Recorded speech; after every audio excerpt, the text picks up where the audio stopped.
فرعون اور قارون اور حامان، ان کے پاس موسیٰ علیہ السلام آئے اور انہوں نے تکبر کیا اپنی زمین میں، لیکن انہیں اندازہ نہیں تھا کہ یہ اللہ کا مقابلہ نہیں کر سکتے۔ یہاں پھر اللہ فرماتا ہے کہ یہ جتنے لوگ تھے، خواہ یہ لوط کی قوم ہو، خواہ یہ شعیب علیہ السلام کی قوم ہو، خواہ یہ عاد والے ہوں، خواہ یہ سمود والے ہوں، خواہ یہ فرعون ہو، خواہ یہ قارون ہو، خواہ یہ حامان ہو، کیا ہوا؟ فَكُلًّا أَخَذْنَا بِذَنبِهِ، ان میں سے ہر کسی کو ہم نے ان کے گناہوں پر پکڑا۔ فَمِنْهُمْ مَنْ أَرْسَلْنَا عَلَيْهِ حَاصِبًا، کسی پر ہم نے تیز اور طوفانی ہوا بھیج دی اور اس کو اس ہوا کے ذریعے بالکل مٹا دیا۔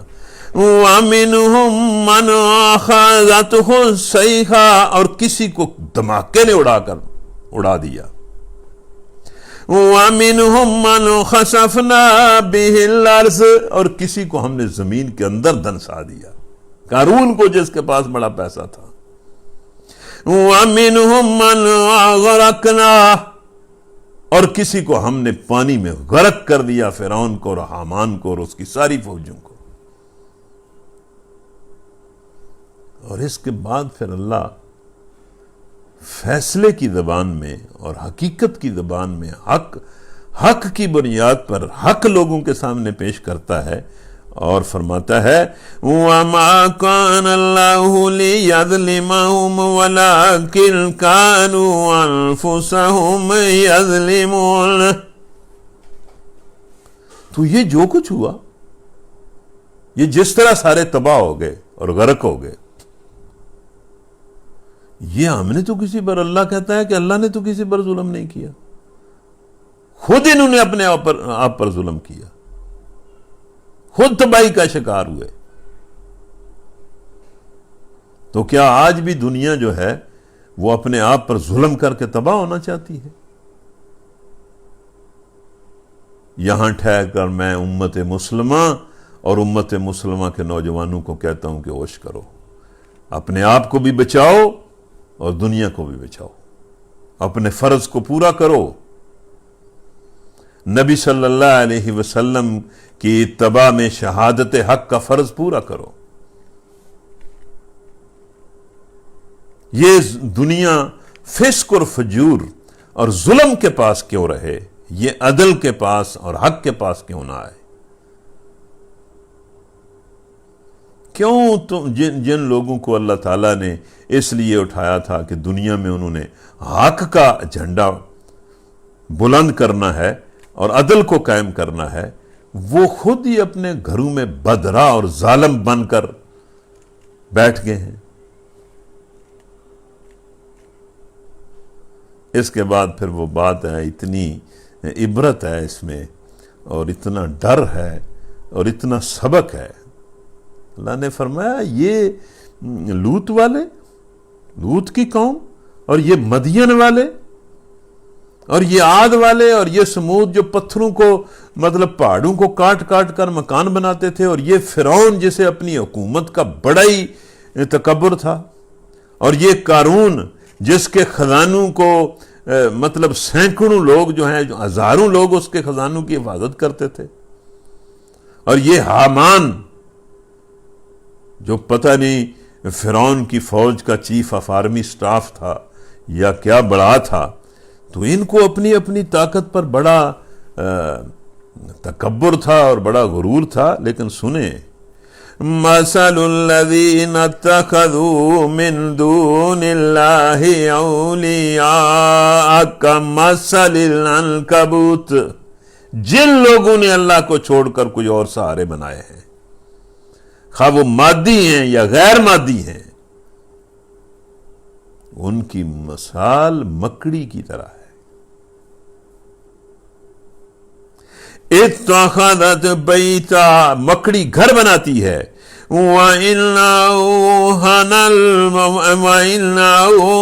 الْبُيُوتِ لَبَيْتُ الْعَنكَبُوتِ، اور سنو، مکڑی کا گھر سب سے زیادہ کمزور ہوتا ہے۔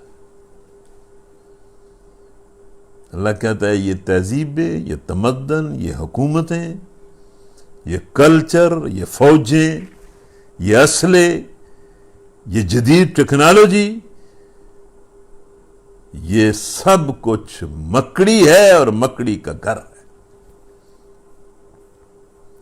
لو کانوا یعلمون، اگر یہ لوگ اس بات کو سمجھیں۔ ان اللہ یعلم ما یدعون من دونہ من شیء وہو العزیز الحکیم، اللہ کو چھوڑ کر کسی سہارے کو پکارنا کچھ بھی نہیں ہے۔ وَتِلْكَ الْأَمْثَالُ نَضْرِبُهَا لِلنَّاسِ وَمَا يَعْقِلُهَا إِلَّا الْعَالِمُونَ خَلَقَ السَّمَاوَاتِ وَالْأَرْضَ بِالْحَقِّ إِنَّ فِي ذَلِكَ لَآيَةً لِلْمُؤْمِنِينَ۔ اور آخر میں آخری آیت کی تلاوت کر دیتا ہوں، وقت تو ختم ہو گیا ہے، لیکن سب سننے والوں کو اللہ کا قرآن اور اللہ نصیحت کرتا ہے کہ اگر تم نے حق کو پہچاننا ہے، حق پر زندگی گزارنی ہے تو یہ کرو۔ کیا کرو؟ ایمان لاؤ اور اتلو ما اوحی الیک من الکتاب واقم الصلاۃ، کتاب کا مطالعہ کرو، کتاب کو پڑھو اور نماز قائم کرو۔ نماز قائم کرو، نماز کو مذاق نہ بناؤ، نماز کو بہت صاف ستھرے طریقے سے، بڑے شوق سے، بڑے وقت پر، اس کی ساری شرائط اور آداب کے ساتھ، بڑے حسن اور زینت کے ساتھ ساری زندگی اس نماز کو۔ ہم دیکھتے ہیں نوجوانوں کو عجیب نماز پڑھتے ہیں، عجیب اس کو مطلب ہے کہ سمجھتے ہیں، عجیب طریقے سے اس کو اپنے پیچھے سے ایک بوجھ کے طور پر اتارتے ہیں، یا گھر والوں کے دباؤ کی وجہ سے اس کو مطلب کرتے ہیں۔ واقم الصلاۃ ان الصلاۃ تنہی عن الفحشاء والمنکر ولذکر اللہ اکبر واللہ یعلم ما تصنعون۔ اگر کتاب پڑھو گے، نماز قائم کرو گے تو نماز تمہیں فحشاء سے اور منکرات سے نکال لے گی، اور یہی نماز تمہارے اندر اللہ کی یاد پیدا کرے گی، اور اللہ کی یاد بہت زبردست چیز ہے، اور جو اللہ کو یاد کرتا ہے جواباً اللہ بھی اسے یاد کرتا ہے۔ وآخر دعوانا ان الحمد للہ رب العالمین۔ الحمد للہ وکفا والسلام علی عبادہ الذین اصطفیٰ۔ ربنا آتنا فی الدنیا حسنہ وفی الآخرۃ حسنہ وقنا عذاب النار۔ یا اللہ ہم سب کو ایمان کی دولت دے، تقوی اور صبر عطا فرما، اور یا اللہ جس حق پر تو نے اس دنیا کو، زندگی کو پیدا کیا ہے، اس حق پر زندگی دے، اس حق پر موت دے، اور یا اللہ یہ جتنے لوگ اس درس میں شامل ہیں، جس کے دل اور جس کی زبان پر جو جائز دعا ہے اس کی دعا کو قبول فرما۔ یا اللہ ہمارے بھائی اور ساتھی میاں رمضان صاحب اسلام آباد سے وہ بیمار ہیں، یا اللہ ان کو شفا عطا فرما، باقی بھی ہمارے جو ساتھی بیمار ہیں ان کو شفا عطا فرما، ہم سب پر مہربانی فرما، اور اس وبا سے بھی ہمیں نجات عطا فرما، لیکن اس نجات کے بعد ایمان اور تقوی کی زندگی عطا فرما۔ آمین۔ اللہم صلی وسلم علی نبینا محمد وعلی آلہ وصحبہ اجمعین۔